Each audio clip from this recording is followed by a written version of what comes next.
Assalamualaikum warahmatullahi wabarakatuh. Selamat pagi anak-anak. Hari ini kita akan belajar yang namanya simple past tense. Nah, simple past tense ini merupakan suatu kata kerja sederhana yang digunakan untuk menyatakan bahwa kejadian itu sudah terjadi di masa lalu. Contohnya, misalnya saya sudah makan tadi pagi, atau saya sudah sarapan tadi pagi. Nah, itu kan sudah terjadi di pagi hari dan sudah berlalu beberapa waktu yang lalu, maka kita menggunakan simple past tense. Contoh lagi, saya pergi ke toko buku kemarin. Nah, itu contoh kalimat simple past tense. Jadi pergi ke toko bukunya kan sudah terjadi, jadinya kan kemarin. Nah, kira-kira seperti itulah. Nah, ciri dari kalimat simple past tense bisa kita lihat dari keterangan waktunya. Keterangan waktu, atau dalam bahasa Inggris disebut dengan adverb of time. Dalam bahasa Inggris itu namanya adverb of time. Keterangan-keterangan waktu untuk kalimat simple past tense ada yesterday yang artinya kemarin. Kemudian ada lagi two days ago, 2 hari yang lalu. Nah, itu keterangan waktu untuk kalimat simple past tense, dan beberapa keterangan-keterangan waktu yang lainnya bisa kalian baca lagi di modul bahasa Inggris yang sudah kalian terima. Selain dari keterangan waktunya, kita bisa melihat ciri kalimat simple past tense itu dari kata kerjanya. Dari kata kerjanya, verb artinya kata kerja. Kalimat simple past tense menggunakan kata kerja bentuk kedua. Nah, di dalam bahasa Inggris itu ada V1 atau verb 1, kemudian ada V2 atau verb 2.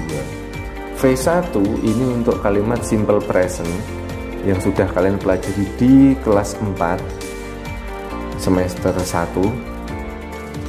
Kalian kalau lupa bisa membuka lagi modul bahasa Inggris kalian di kelas 4, atau kalian bisa cari-cari di internet, banyak sekali. Terus V2 atau verb 2 ini untuk kalimat simple past tense.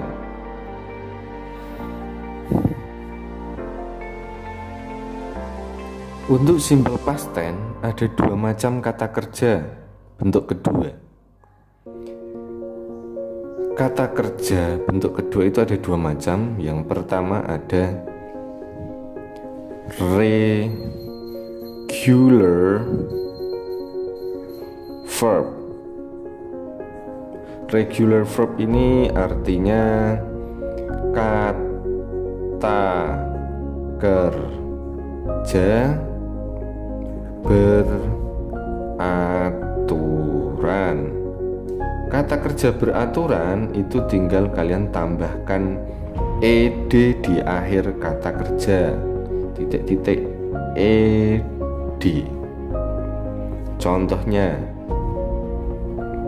Contohnya, kata kerja pertamanya adalah study.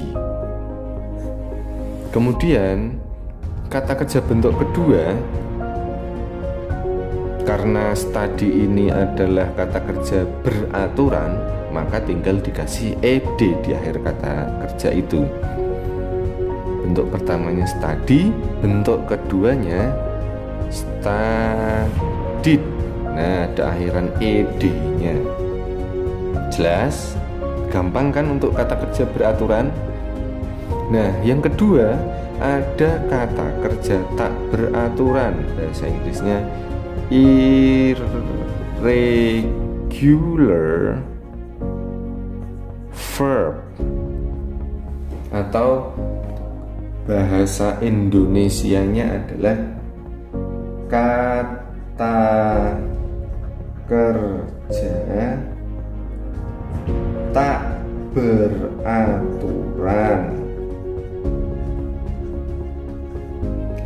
Kata kerja tak beraturan ini memiliki rumus tersendiri atau sudah disediakan di kamus. Nah, kalau kalian lihat di modul bahasa Inggris, di modul bahasa Inggris itu ada daftar kata kerja tak beraturan. Bisa kalian lihat di sana. Nah, kata kerja beraturan ini harus kalian hafalkan. Ada sekitar 50-an lah, bisa kalian hafalkan. Nah, supaya mudah menghafalkannya, di modul sudah kami sediakan cara mudah menghafalkannya, dan kalian hafalkan kata kerja yang sering digunakan dulu. Nah, contoh kata kerja tak beraturan atau irregular verb. Bentuk pertamanya misalnya write. Ini bentuk pertamanya write. Bentuk keduanya, karena write ini kata kerja tak beraturan, maka bentuk keduanya adalah wrote. Nah, sampai di sini paham kan? Gampang banget ini. Nah, sekarang pertanyaannya, bagaimana kita tahu kata kerja itu termasuk kata kerja beraturan atau tak beraturan? Nah, contohnya begini. Misalnya eat. Bentuk pertamanya kan eat. Eat itu artinya makan. Nah, bagaimana kita tahu kata kerja ini beraturan atau tak beraturan? Ya, caranya mudah sekali. Yang perlu kalian pahami adalah semua kata kerja itu beraturan. Banyak banget kata kerja yang beraturan. Nah, semuanya kata kerja beraturan. Tapi ada kelompok kecil kata kerja tak beraturan, dan itu jumlahnya sangat sedikit sekali. Nah, apabila kalian melihat di daftar kata kerja tak beraturan yang ada di modul itu, ternyata kata kerja ini ada di daftar tadi, di daftar kata kerja tak beraturan, maka kata kerja ini termasuk kata kerja tak beraturan. Jadi sudah ada rumusnya di situ. Kemudian kalau kalian mencari di daftar kata kerja tak beraturan di modul yang kami berikan itu tidak ada, misalnya tidak ada kata it gitu, maka kata kerja ini ya bukan kata kerja tak beraturan. Jadi tinggal nambahkan ed saja di belakangnya. Nah, sampai di situ paham kan cara membedakan mana kata kerja tak beraturan dan kata kerja beraturan? Terus contohnya it ini termasuk kata kerja tak beraturan karena di dalam daftarnya itu ada kata tersebut. Bentuk kedua dari it adalah at. Nah, ini artinya makan. Jelas ya sampai di sini?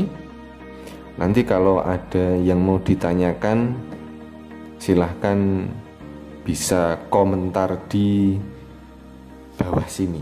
Nah, nanti di bawah sini ada kolom komentar, silahkan berkomentar di situ dan tanyakan saja apa yang belum kalian pahami. Nanti akan kami buatkan video lagi yang lebih jelas. Nah, sekarang kita kembali lagi ke sini. Simple past tense. Simple past tense ini ada 3 macam kalimat. Ada kalimat positif, ada kalimat negatif, ada kalimat interrogatif atau kalimat tanya. Nah, akan kami berikan rumusnya, rumus kalimatnya. Rumus ini digunakan supaya memudahkan kalian untuk memahaminya. Kalimat positif itu terdiri dari subjek, saya singkat S. Subjek itu pelakunya, kemudian verb 2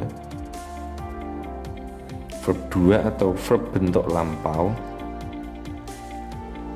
verb 2 plus adverb of time. Contoh kalimatnya, contoh kalimat positif. Contoh kalimatnya, he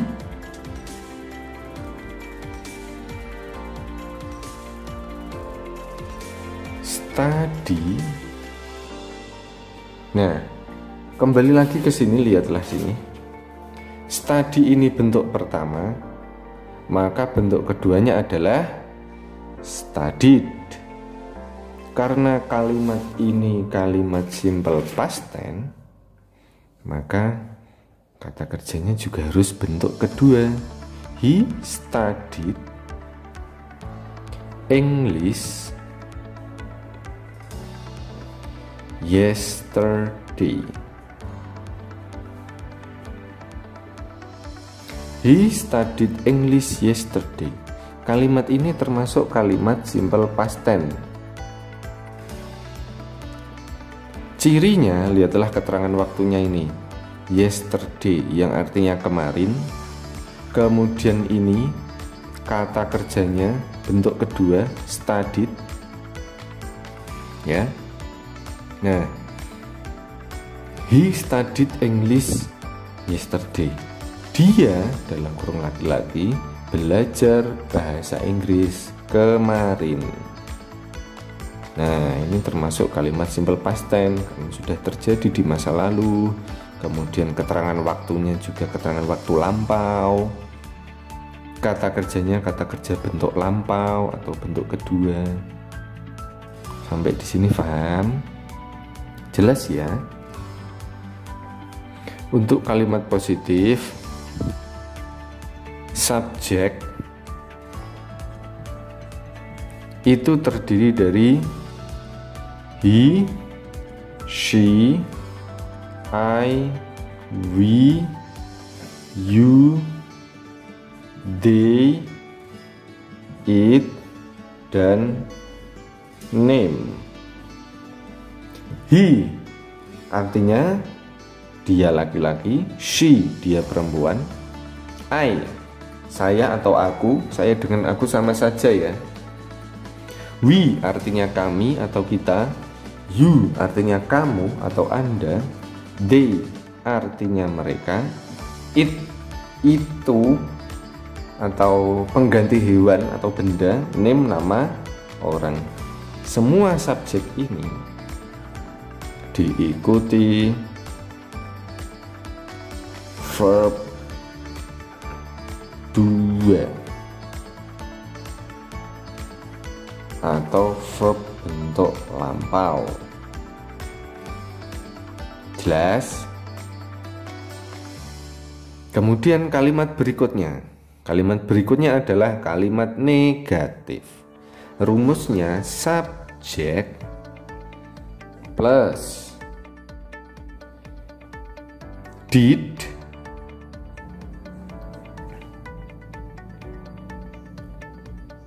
plus not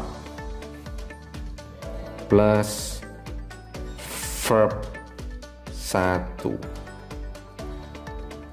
Nah, lihatlah ini. Kenapa kok verb 1 padahal kalimat positifnya verb 2? Kan ini dari kalimat positif, subjek plus verb 2. Kalimat negatifnya kok berubah menjadi verb 1? Kenapa? Nah, karena bentuk lampaunya sudah diwakili oleh did. Jadi verb 2-nya ini kembali ke verb 1. Ya, jadi karena kalimat ini sudah bentuk lampaunya sudah diwakili oleh did, maka kata kerjanya kembali ke bentuk pertama.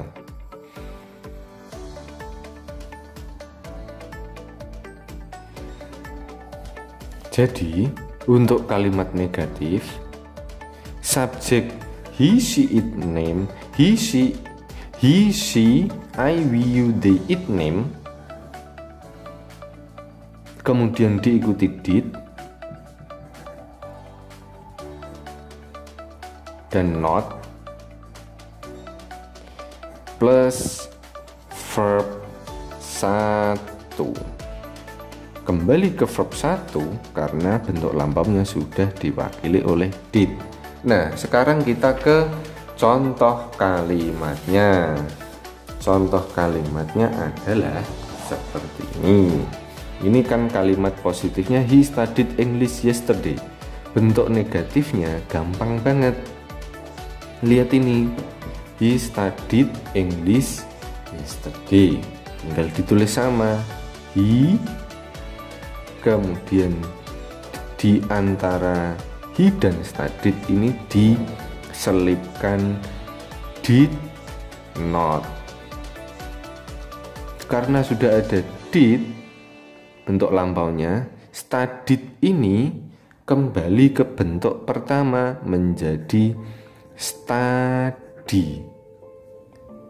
Tulis lagi English yesterday.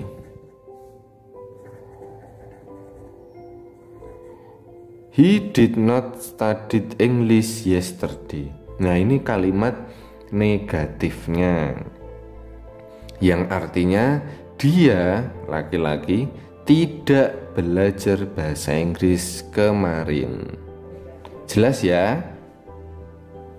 Kalimat yang terakhir adalah kalimat interrogatif atau kalimat tanya. Ini juga gampang banget. Tinggal ditaruh di awal kalimat did, dibalik ini taruh di awal kalimat, kemudian subjeknya ditaruh di belakang did, plus verb. Verbnya adalah verb 1. Kenapa verb 1?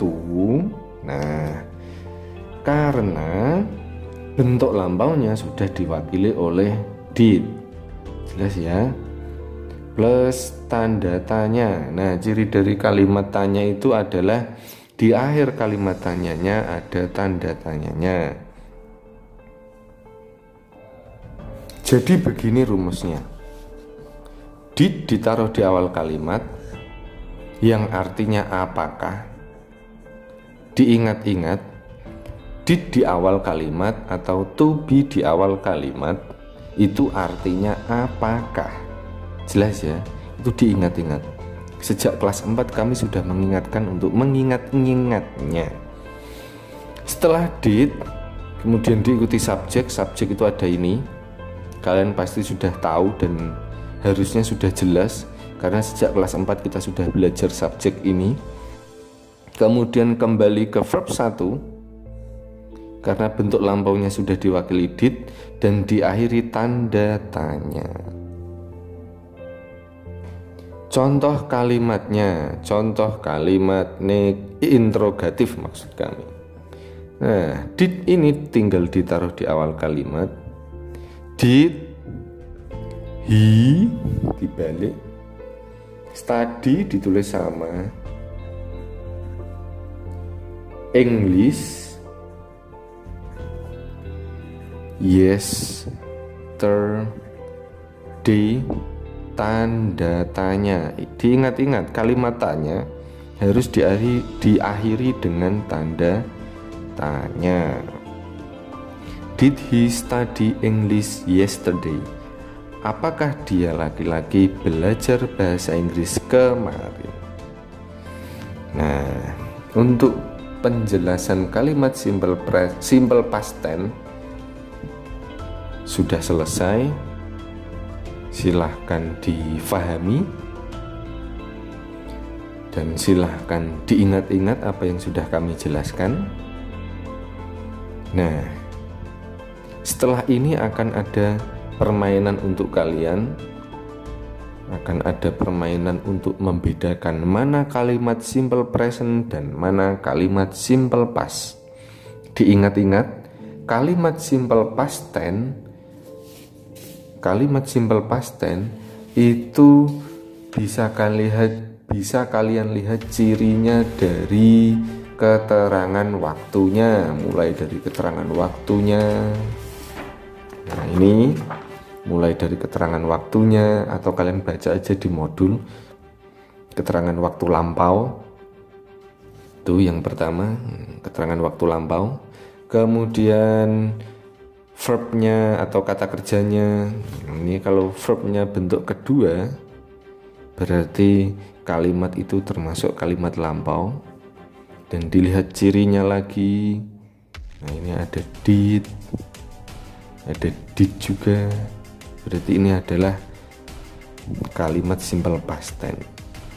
Sedangkan kalimat simple present itu bisa kalian baca lagi di modul kelas 4. Ciri dari kalimat simple present itu semua kata kerjanya